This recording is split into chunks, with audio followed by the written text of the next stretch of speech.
Chapter 2: Limited Working Memory. If the human mind were a grand library filled with memories, knowledge, experiences, and ideas, working memory would be the small desk near the entrance, where only a few books can be opened at once. Everything else must wait on the shelves. This small desk, this narrow mental workspace, is where reasoning happens. It is where we compare ideas, solve problems, weigh evidence, and make decisions. But unlike the vast storage capacity of long-term memory, working memory is sharply limited. At any given moment, most people can actively hold only a handful of pieces of information in mind. Psychologists have studied this limitation for decades.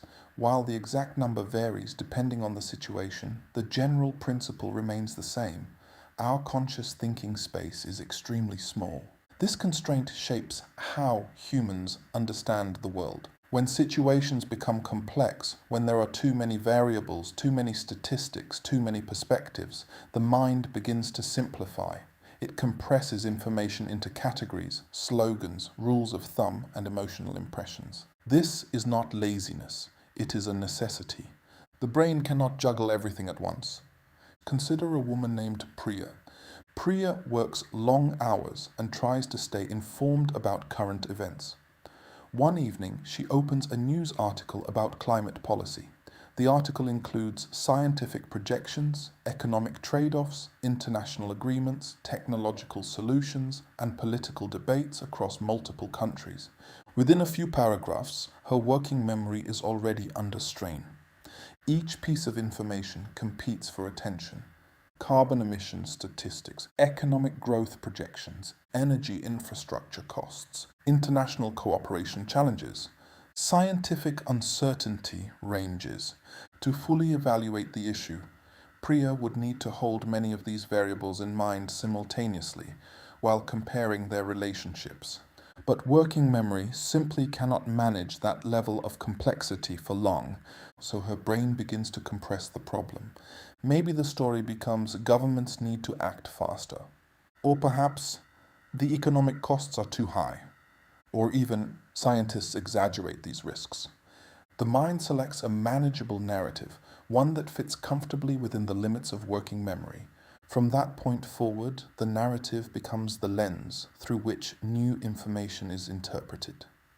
Again, Priya is not unintelligent. In fact, she may be highly capable in her profession, but the complexity of global issues often exceeds what any individual mind can hold at once.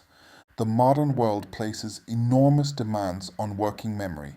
Previous generations faced difficult problems, but the average person was not expected to evaluate global supply chains, epidemiological models, economic policy, technological disruption, geopolitical conflict, and climate science, often all within the same week.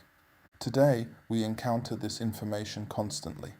Social media feeds, news updates, podcasts, and discussions bombard us with intricate issues that require expert-level understanding, yet our mental workspace has not expanded to match this informational explosion. The result is predictable. People simplify. They reduce complicated systems into heroes and villains, quick solutions, or emotionally satisfying explanations.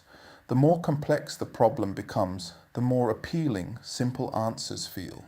This dynamic helps explain why slogans spread faster than nuanced analysis, and why certainty often sounds more convincing than careful doubt. If we were to turn this psychological limitation into a practical rule for better thinking, it might sound like this: respect complexity before forming certainty. This commandment encourages a pause, an acknowledgement that some issues are far larger than the mental workspace we naturally possess. When individuals recognize the limits of working memory, several things begin to change. First, humility increases. People become more cautious about declaring simple solutions to deeply complicated problems. Second, collaboration becomes more valuable. Complex systems often require multiple experts working together, each contributing pieces of understanding that no single mind could hold alone. Third, patience grows. Instead of rushing toward immediate conclusions, people allow ideas to develop gradually as new information emerges. Imagine how discussions about public policy, technology, economics, and science might evolve if more people adopted this mindset. Instead of demanding instant answers to complicated questions, societies might become more comfortable with thoughtful investigation. The world's problems would not suddenly disappear, but they would be approached with greater realism, because the challenge of modern civilization is not only gathering knowledge, it is learning how to think responsibly within the narrow doorway of the human mind.